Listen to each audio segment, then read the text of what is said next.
ও প্রবেশিলু গয়া মই ব্রহ্মার হৃদয় তাহানে মানস পুত্র হুয়া ভলু জাত ও দেখা ভকতির কিনো মহিমা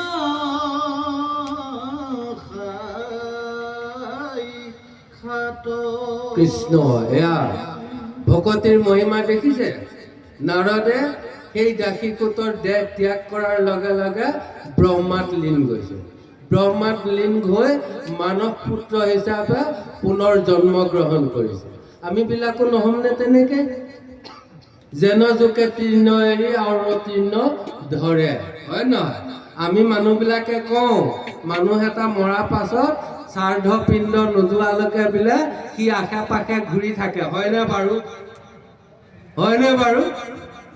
নহয়, এই দেহ ত্যাগ কৰাৰ আগমুহূৰ্তত আন এটা দেহা তৈয়াৰ কৰি থয়।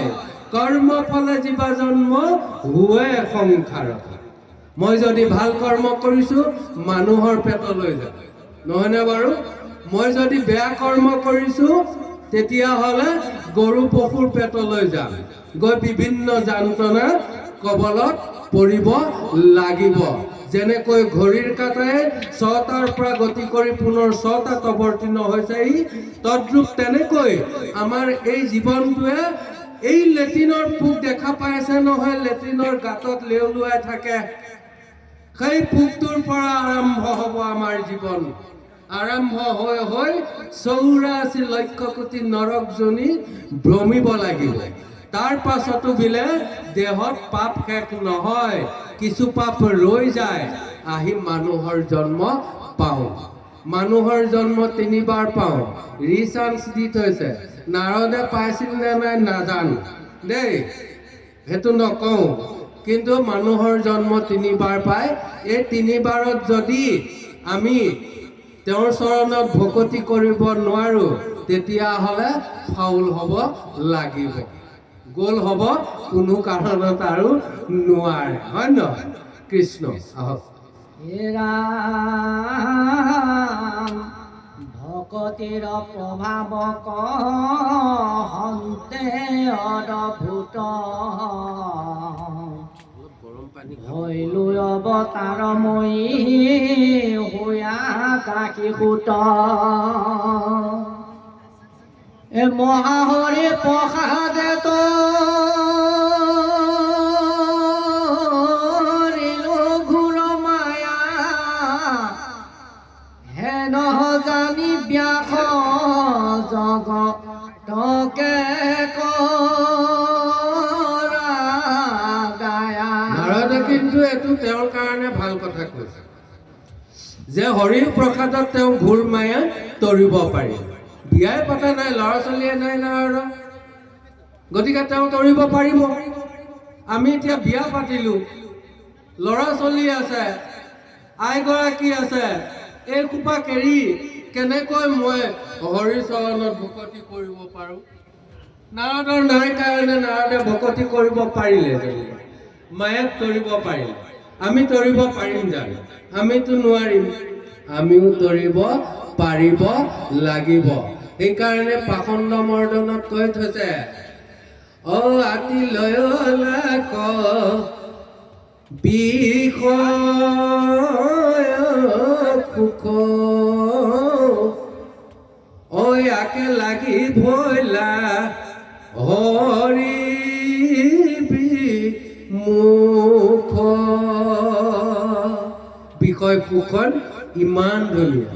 আজি দিনটোত মই টকা ঘটিবলৈ গৈ মোৰ আইগৰাকীক মোৰ সন্তানক পোহপালন দিবৰ কাৰণে ক'ৰবাত যদি চৰ এটাও খাইছো, কোনোবাই যদি চৰ এটাও মাৰিছে, ঘৰ আহি আইগৰাকী বা সন্তানকেইটা দেখাৰ লগে লগে সেই চৰৰ বিষ পাৰ হৈ গ'ল, পাহৰি পেলাই, নহয়নে বাৰু? তেওঁলোকক দেখিয়ে মোৰ সমস্তখিনি সুখ জীৱনলৈ আহি গ'ল। সেইকাৰণে কৈছে, ক'ব পাৰো, সেইকাৰণে কৈছে আতি লয়লাখ বিষয় সুখ আক লাগি ভৈলা হৰি বিমুখ ঔ নগ লয়ৰতি ও হৰি কৃত নত আপোন কৰ্মে সিউ ভল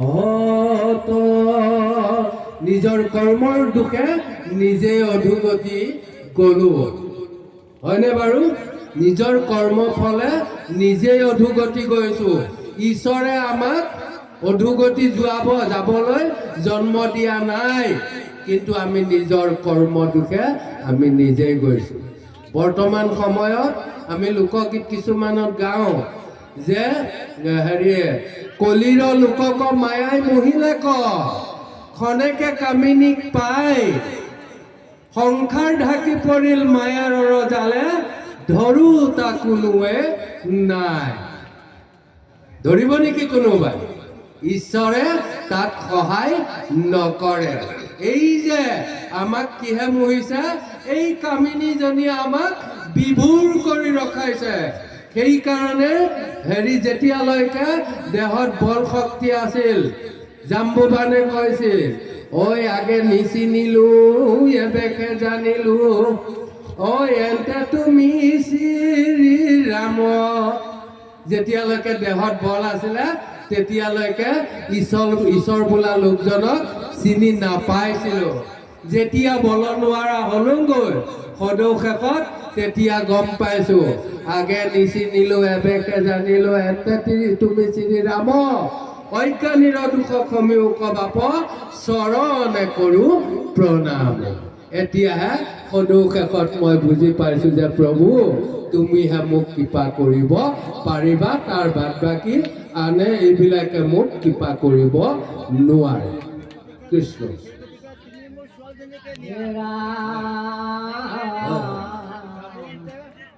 কৃষ্ণ গুণ নাম ধৰ্ম কৰি বেকত শ্ৰৱণ কীৰ্তন কৰি তৰু জগত এহি বুলি ভৈলা মনি স্বৰ্গত প্ৰৱেশ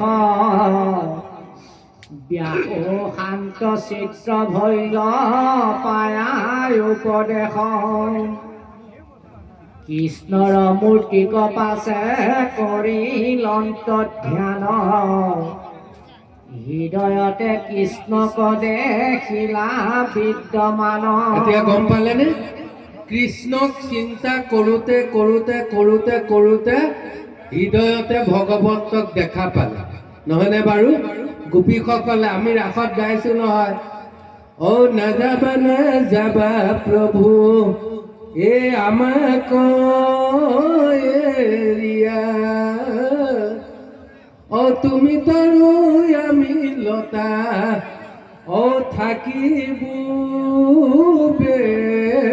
ৰিয়া ও প্ৰভু তুমি তৰু হোৱা আমি লতা হম তোমাক আমি মেৰিয়াই মেৰিয়াই ধৰি থাকিম আমাক এৰি থৈ তুমি নাযাবা কিন্তু ভগৱন্তে মানিলে জানো ভগৱন্তে কি কৈছিলে যে যোৱা তোমাৰ সন্তানে জাগ্ৰত হৈ তোমালোকক বিচাৰিব জগা কাঠডালে গাখীৰ দিব পাৰিব জানো মাত দিব নোৱাৰিব নহয় হয় নহয় আত্মাবিলাক গুচি আহিল তাত জগা কাঠডালহে পৰি আছে ভেলটো পৰি আছে গতিকে সন্তানে যদি বিচাৰি নাপায় তোমাক বৰ কষ্ট পাব সেয়া কষ্ট কোনে পাব জানা মই পাম তোমাৰ স্বামীয়ে জাগ্ৰত হৈ তোমাক বিচাৰিব যদি তোমাৰ মাতটো নাপায় তোমাৰ স্বামীও অন্তৰত বৰ কষ্ট পাব সেয়া কষ্ট কোনে পাব জানা মই পাম গতিকে তোমালোক ঘৰলৈ যোৱা আৰু গোপীসকল ঘৰলৈ গৈ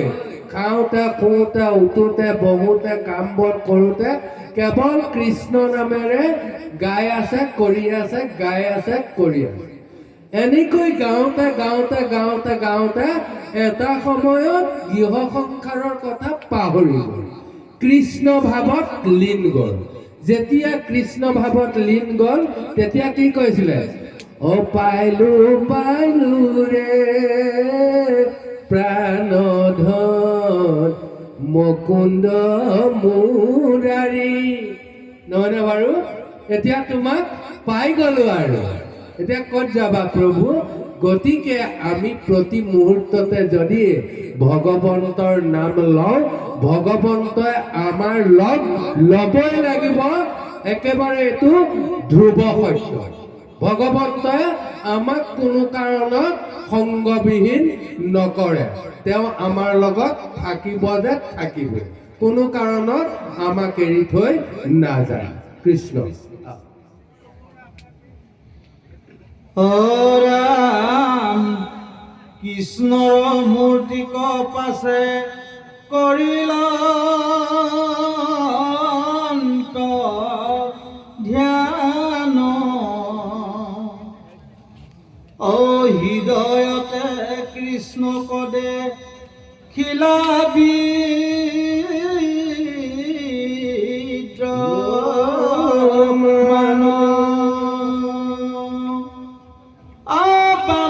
পাখে মায়া দখি নত ভক্তি মাও দেখি ব্যাস ঋষিৰৰো মাংস ভয় লগাও।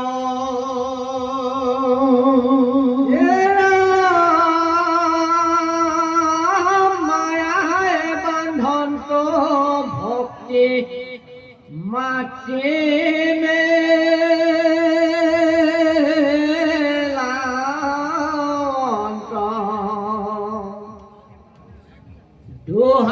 দুহানুবধস্ত ভাবে আশা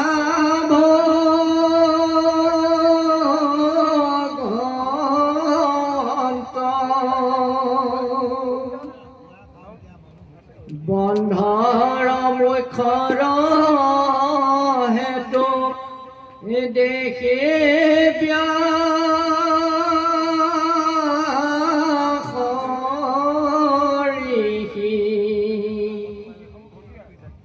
ভাগৱত শাস্ত্ৰ পাছে কৰিলা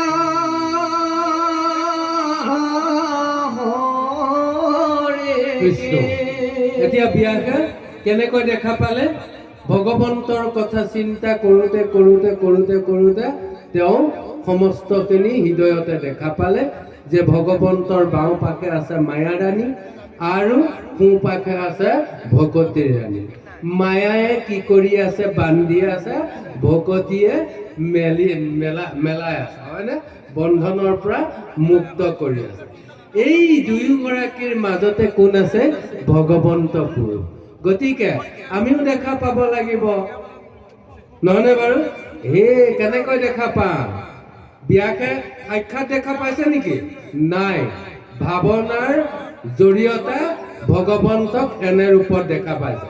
সেইকাৰণে আমাকো কৈছে, হে ভাৱক ভাই ভজ ভগৱন্ত ভক্তি ভাৱে। আমি আমাৰ বীৰেন বাপ যেতিয়া বহি থাকে এই কথাষাৰ ওলাইছিল যে ভগৱন্তক আমি কেনে ভাৱেৰে নিৰীক্ষণ কৰিব পাৰিম।